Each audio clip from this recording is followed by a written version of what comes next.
angang ngasi de koi class 10 gi 2.3 ko exercise 2.3 gi question number 1 ko question number 1 si jingsi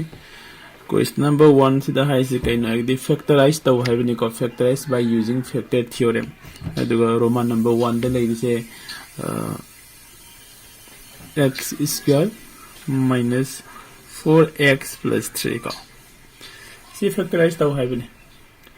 ko gi factor theorem si jinare ko the solution da jingsi koi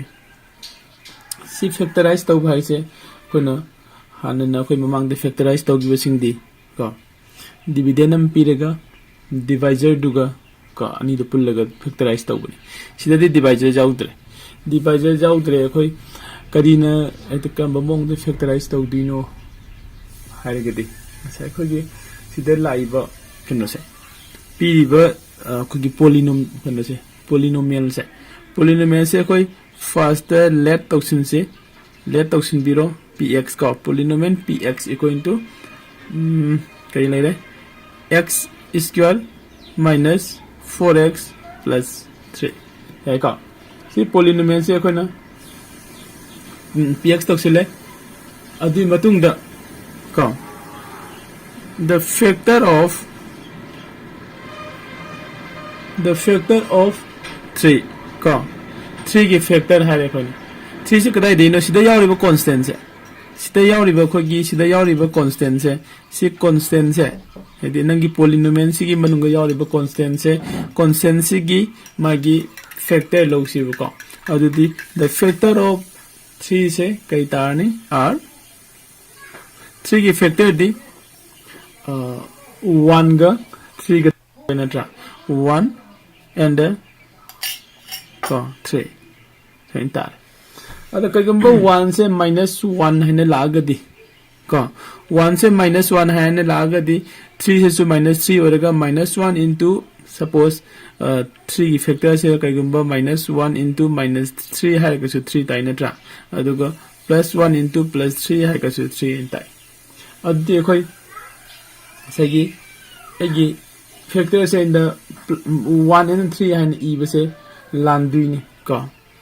ni aduna khoi double dum isilam se kama igani ko plus minus 1 and the plus minus 3 hai ko plus minus 1 and the plus minus 3 and ide adu sidagi plus minus 1 se sidagi ko 1 ama ko minus 1 oiba yai natraga plus 1 oiba yai 1 ama khoi sida x mode replace tawsila yang che putting tawsila khanda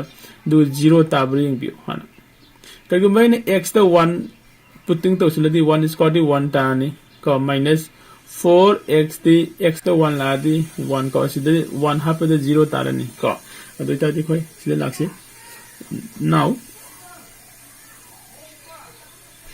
now putting ko when putting to this kaino x ne x equal to 1 in Canada px ko adidi kya fange we get ko x ki muhutta 1 hai bani p1 laidani equal to x square hai di 1 square tare minus 4 into x hai gadi into 1 tare plus 3 entire yari go ma'am okay then 1 square the 1 layer 1 into 4 the 4 tare plus 3 go the equal to plus 1 ga plus 3 ga di plus 4 then minus 4 equal to kya tare 0 entire go ado haji koi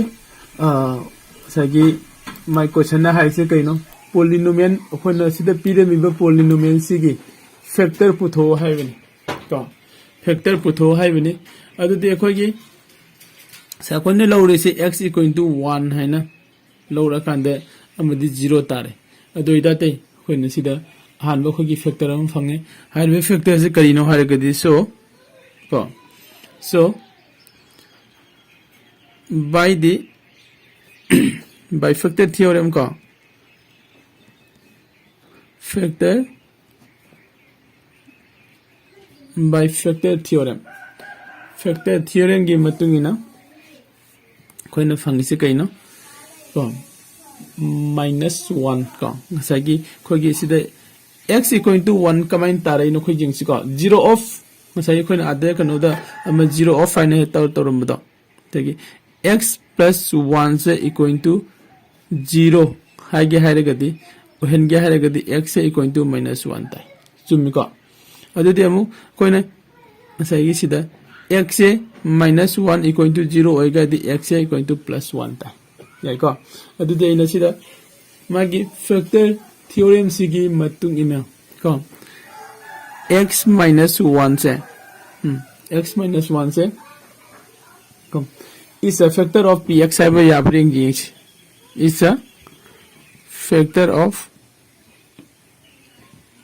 क्या px is a factor of px देखो factor theorem x -1 is a factor of px को सी यार अदु देखो मखाता ना निशाकी सीगी लाइरी बकोई ने fungi बे factor से सीना कोई dividend सिदा निशाकी कोई px सिदा divide तो से divide तो लोगा तो पर factor अमा फंगवा अंगम गनी हाय बदी कोई ने 6 की factor से अमा 2 ने लोरिस का 2 फंगे खाली से अदुदि अतोपा अमा 3 से कोई कमाइना फंगवा याई 3 से कोई ने 2 से 6 द डिवाइड तो होगा 3 फंग नट्रा अदाइन तो कोई x स्क्वायर -4x + 3 से की फैक्टर अमा से कोई x -1 फंगेबा अदुदि अतोपा फैक्टर अमा लोगे हारेगदी x -1 सिना सिगी डिविडेंड सिदा जेंथोगदी कोई फैक्टर अमा गा फंगनी को अदो कोई सिदा कोई पोलिनोमियल सिगी मतुंगिना पोलिनोमियल से होजिक लई से इकने सिदा के को सही सिदा से x स्क्वायर -4x + 3 हाई रिबसिगी पोलिनोमियल सिगी मागी डिग्री क्या नो हाई 2 होई को डिग्री 2 ओइबनिना मागी फैक्टर से अन्नी लेगनेबा 2 फैक्टर्स लेगनेबा मागी डिग्री सिगी मतुंगिना ओरेन कइगुम x³ फ्लागदी मागी डिग्री क्या होय डिग्री अहुम ओइबनिना डिग्री द 3 ओइबनिना मागी पोलिनोमियल सो 3 पोलिनोमियल्स लेगनी को डिग्री से 4 asi x to the power 4 लागदी को मागी पोलिनोमियल दी डिग्री क्या होरनी 4 होरनी 4 होरगदी को होरन खोगी फैक्टर सु मरी फंगनी को अदाइन तोरगा खोय हेलासे अदुदी कोई पोलिनोमियल फंगे फंगबा पोलिनोमियल सिना कोई dividing px से कोई px तो by कनाना कोई अहानबा फंगबा पोलिनोमियल से सिना डिवाइड तो थोक्सी देखो अदुदी x -1 को divided by x square -4x + 3 okay यार को अदुदी होजे कोई x स्क्वायर ने सीधा ने x ने को x की पावर 1 ने x की पावर 2 ने x की पावर से मानहन गया है दी x की पावर 1 ना हसन मथौताई अदु नखोई क्वेश्चन से x ने लगदी x ने x into x दे कोई x स्क्वायर तार ने x into -1 दे x तार देखो अदु दिसिदा माइनस अमा कोई मल्टीप्लाई तौरगदी x स्क्वायर 0 चरखरे अदु सिगी माइनस से प्लस ओरनी प्लस ओरगदी x मथक पे मरी लेरे मखादा अम लेरे को x4 दगी x -4 दगी हदे -4x दगी -1x खाइदो दी क्या दारने को 3x तारे मखागी साइन प्लस नि मथकी साइन माइनस ने साइन कनाना चावरे माइनस ने चावरे को अदुदी नेक्स्ट द कोई +3 में पुथले को अदुदी हजे कोई नेक्स्ट तक कयाना सलनी सिदा माइनस ने को सुनल को माइनस ने सिदा माइनस लेरे सिदा माइनस लेते को अहन बता सिगे माइनस से माने लासे सिदा 3 लेरे कोई सिदा डिवाइडेड 3 जाउ तरी 3 से हाफ चलस को x लेरे x दी x माना